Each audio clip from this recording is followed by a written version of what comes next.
The sixth thing is to find community. This habit of discovering community and living in community. Because as we grow into maturity, our sense of experience of community becomes something very special. It grows into fullness. Now, one passage that's helpful is Romans chapter 16, where Paul, after that wonderful book that he had written about wonderful doctrine, truths about God and salvation, he ends the book of Romans in the chapter 16 by writing so many names there. And if you examine the different groups of people there, he includes relatives like Herodian, Jason, Sosipater, and so on. He also includes fellow workers, those who were teammates with him in the gospel ministry. He had Priscilla and Aquila, Urbanus, fellow workers. Then a third category of people he addresses as dear friends. And that includes people like Epaenetus in verse 5. And then finally, fourth, others like Aristobulus in verse 10. Now, it's interesting how Paul, in his sense of community, had spent his lifetime building up these different circles: relatives, colleagues, close friends, and others. And I suppose in our lives, we relate to different groups of people and different communities. So you have old school friends, you have your colleagues, you have your friends, family and relatives, you have your fellow church members, you have your neighbors. So there are different circles of people who relate with you, and you can spend your life giving time for these various groups of people. Some of them you may forget.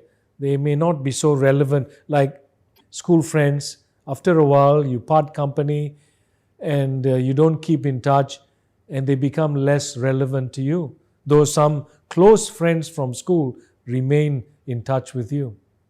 Others, like fellow church members and relatives and family, they remain important to us. Or those called dear friends, close friends.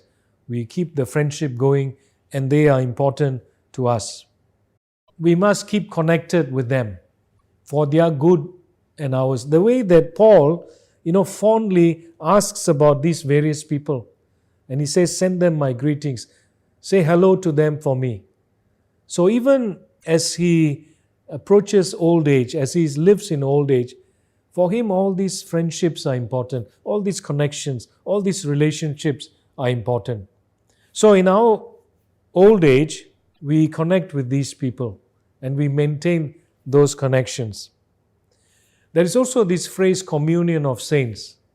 To know that we actually part of a larger community, not just our local church community, not just our family and friends, but the larger community of believers stretched across time and space.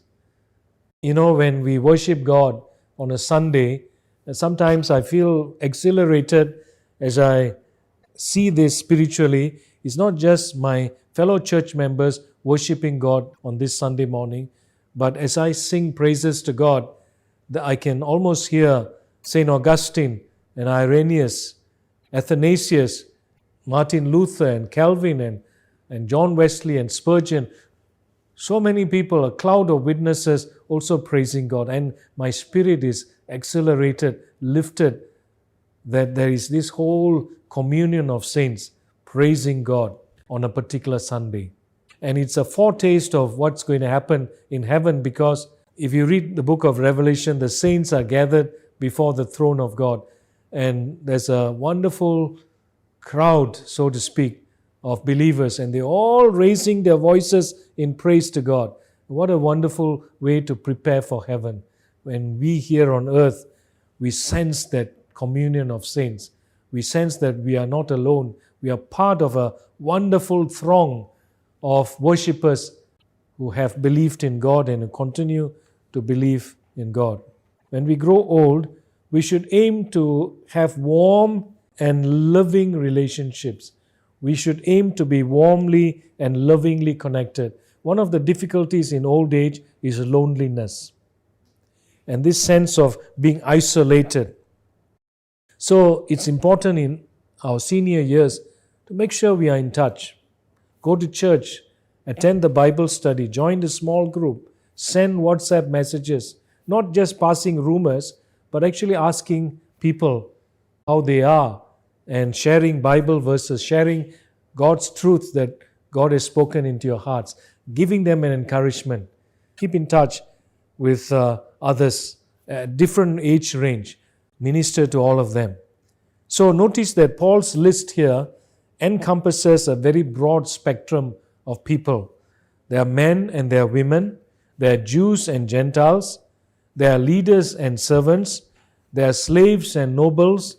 And there are very likely the rich and also the poor. So Paul died as a man whose life was richly interwoven with his community. And it did not happen overnight, but was a sign of a life spent loving, serving, connecting, and belonging. And what a wonderful truth that is as we age in community, not isolated, not in an individualistic mindset that is common in our world today, but in community. We need to age in community, and that's where the church comes in.